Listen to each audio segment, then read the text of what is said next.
What's up? Travel Chronicles, chapter 62, I think, or 61, somewhere around there.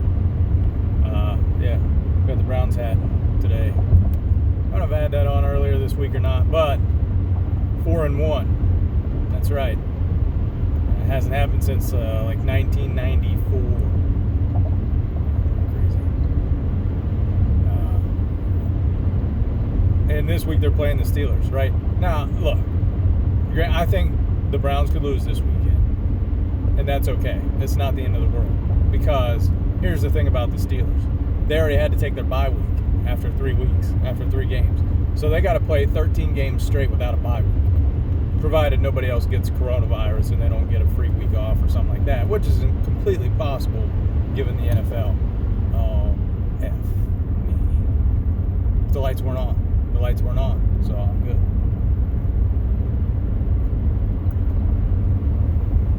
Haha.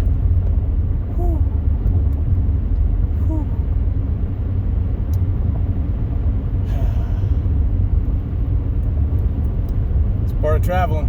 Travel Chronicles. I hate long drives. I hate them. You right? Because that's the thing, right? There's nothing else to do. Now my heart rate's like I hate getting pulled over. 2, I hate getting speeding tickets. 3, I hate a long drive to work.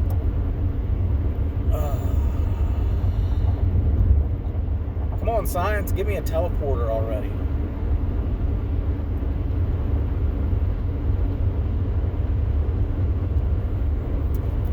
Or get rid of speed limits. One or the other. I'll take it. Oh no, you're going to drive 55. Why? Why can I only drive 55 miles an hour? Because even though we've improved the safety on cars, look, if you're going 80, you're dead anyway, regardless of wearing a seatbelt or not. Right? So what's the difference between 45 to 70? You know what I mean? It's like, oh, it's only 55 here. But it's 4 lanes. Put a divider in the middle. Make it 70.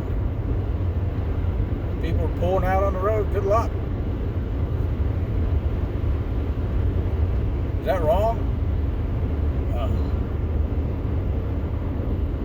Yeah, I'm sure there's some nerd reason for why the speed limit has to be 55 miles per hour. Well, according to science and physics, if you're traveling at 55 miles per hour, that gives you exactly 3.5 seconds to get up to speed when somebody pulls on the highway. Like, give me a break. Here's the thing about learning to drive pulling out on a highway. Like, if you don't think you can make it, just wait, right? And if there's no speed limit, who cares if you have to wait 2 seconds? You can make it back up. Oh gosh, just let me run stuff. Just let me do stuff. Too many laws. Too many rules. Alright, here's the other thing. Okay. Right, so I've been wearing a Cleveland hat the whole time. You think I wouldn't wear a Browns hat? But I wasn't going to wear a Browns hat so they were winning. Right? Because I'm tired of supporting a losing franchise. If we're going to win, I'm on board. And I'm not a bandwagon fan because I've been there. That's the problem. I rooted for them for like 15, 16 years when they were complete trash. So I'm not going to prop you up when you're garbage. You got to do good. Tired of trash. Anyway, I think they could lose this weekend and be all right because the Steelers are going to have to play 13 straight weeks. But like I said, the NFL could gift them a week off. Oh no, they tested positive for COVID, so the Steelers get a forfeit win. Right. I mean, because they're really screwed. Because not only did they not get a bye week, like they were practicing the whole week thinking they were going to play Tennessee, and then it's like, no, you're not. So they didn't get to take a week off. It's like they still had to practice. And then they come back the next week and had to practice to play Philadelphia, and almost lost. Right now, everybody's like, oh wow, they're so great, they're 4-0. Okay, like who have they beaten? The Giants, which is essentially a bye week, because they're terrible. They're bad. They lost to Dallas. Has only won 1 game, and Dallas lost Dak Prescott. That's how bad the Giants are. They're terrible. They had the ball with tie game, chance to go down and win. They put it away. Dallas makes 2 throws and gets it in field goal range. Giants are terrible. Then who else did they beat? I can't remember who they beat the second week. That's how bad it was. Oh, Denver, I think. Denver without Von Miller and somebody. They're just like that Denver team isn't very good either. I don't know if they've won. They might have won 1 game so far, right? Then they played Houston. Houston hasn't won. They're terrible. And then they beat Philadelphia, which tied the Bengals. That's how good they are. So we're supposed to say, well, the Steelers are 4-0. Oh my goodness, look how good they are. 4-0. So they haven't played anybody. They haven't played a team that has 2 wins yet in 5 weeks, and they had a bye week. Yeah, they got this is the schedule that the Browns needed last year to win. But thinking about it, look, it's okay. Freddie Kitchens he was not very good. He wasn't very good, right? Nobody, I don't think like the rest of the team respected him. So better, this year, because they've actually started with a decent schedule, right? Because they had to go on the road at Dallas, which you don't know how good Dallas is going to be or not. But they had Dak Prescott at least then. They scored 30-some points. Just Cleveland having to score like 49. Then they come back and they played Indianapolis, which is 3-1 at home.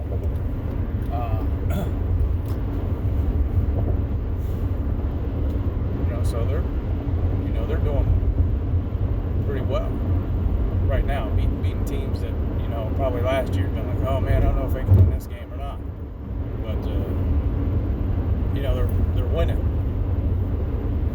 Where last year they had like a 7-game stretch where they should win every game because they played like Cincinnati twice and Arizona and like this. Well, if we would play them first instead of playing Murderers Row first, which this year started off playing at Baltimore.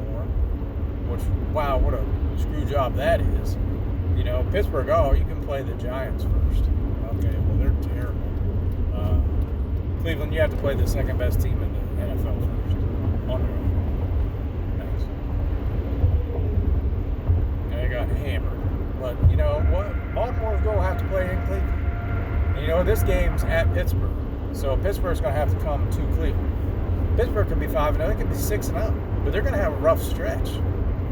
And, they may get to 9-10 wins just because they're going to start out with this easy stretch. They're going to be able to take advantage of it. But you know what? Cleveland still has to play the Giants. Cleveland still gets to play the Eagles.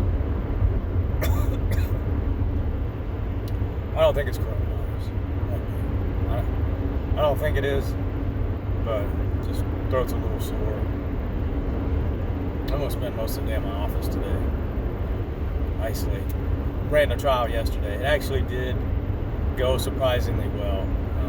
Where I was worried about the reaction cooling and being close to where it would solidify, I think it's less of a concern because you're losing. It's a degree every 5 or 15 minutes is what you're losing. So there's plenty of time as long as somebody's dedicated to the process to not screw that up.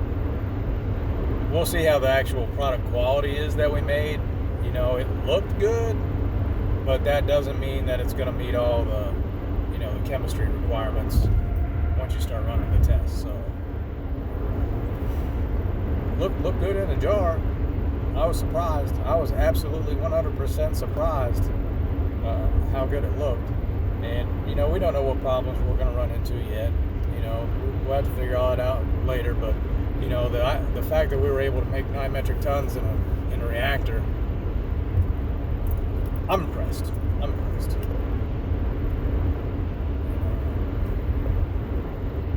So that's at least one good thing that happened this week. Yesterday was a long day. It was like 10 hours work, and then I had to come home and get on a conference call. Fun stuff.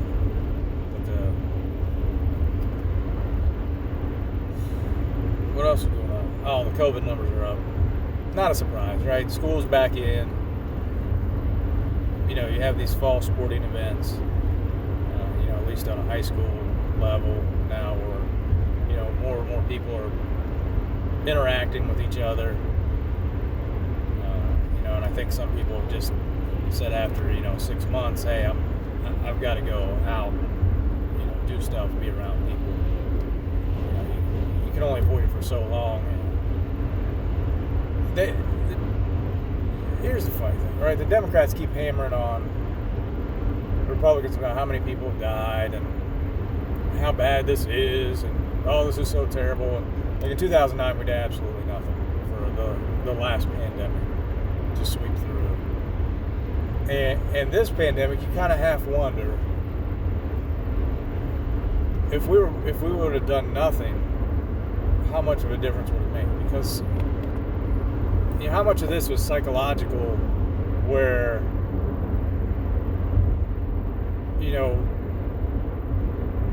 part of it's not psychological. People are actually losing their jobs. People have lost their jobs over this, and where I'm at, we're still working. Things haven't changed a bit.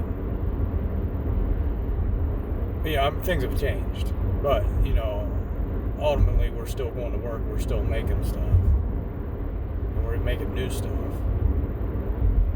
So if we had just ignored it and just said, hey, this thing could be bad. If it's bad, go to the hospital. We'll get you some treatment. But, media's got a media. When it was coming through Italy, oh my gosh, that's all that's on the news every day. It's how bad this is. How bad this is going to be. Everybody in Italy's on a ventilator. And it's how many people died? I think they had maybe they had 1,000 people a day at one point dying. I think they ended up with 60,000, 30,000, somewhere around there. So you look at those numbers and well, America has 6% of the population. It's going to be 180,000, 210, 215, or whatever the number is. But even that, looking at some of these sites, because it has active cases where they're trending that number's not right, because they're not taking the people off. What's the criteria for not having it anymore? Negative test, 2 negative tests, 8 negative tests. Well, never. You're just once you're an active case, you're just an active case for the rest of your life. And that's how some of them seem. And some of them are trying to play politics to make this number look as bad as possible for the election. And it's just ridiculous. It's not how you lead. And if you can't be scared. So, we have to make the numbers look as bad as possible so we can win that election. Just put the numbers out there. The numbers are what the numbers are. Don't lie. That's what people are going to draw attention to. It's you're just lying about the numbers completely. Because if you think 210,000 people have actually died from coronavirus in the U.S., you're an idiot. You're a moron. And it's nowhere near that number. I will guarantee you. You will never know. You will absolutely never know what the true answer is. Unless something comes out. Anyway, it's not going to come out for 5-6 years at the earliest, where people lied about deaths of coronavirus. And the other thing is the celebrity stuff, right? Because everybody wants to endorse the Democrats, endorse Biden. That's fine, but it just doesn't make any sense. It's 90% of celebrities want to endorse Joe Biden. I don't understand that. It's not even 50-50. It's people are so like-minded. And what's the reasoning? Why is that such a good choice? Because before 2015, Donald Trump was a celebrity, right? He was on NBC. He had his own show. They weren't killing him then. I was oh, now he's president. Gosh, we can't root for that guy. It's he's one of you. He was one of you. It's so ridiculous. Makes no sense. Where we're at in 2020. That's the reason I quit following The Rock. Right? He's the most followed Instagram person in the United States. But he endorsed Joe Biden. So I'm out. Maybe after the election, I'll look him back up, but I don't need that. Probably all he does is like drink tequila on his channel anyway. He's like, hey, look at my tequila, everybody. Hey, look, I caught a fish and I'm drinking tequila. Oh, look, I'm eating meatballs and spaghetti and I'm drinking my tequila. And it's like, all it is an ad for his tequila on his Instagram anyway. Like, give me a break.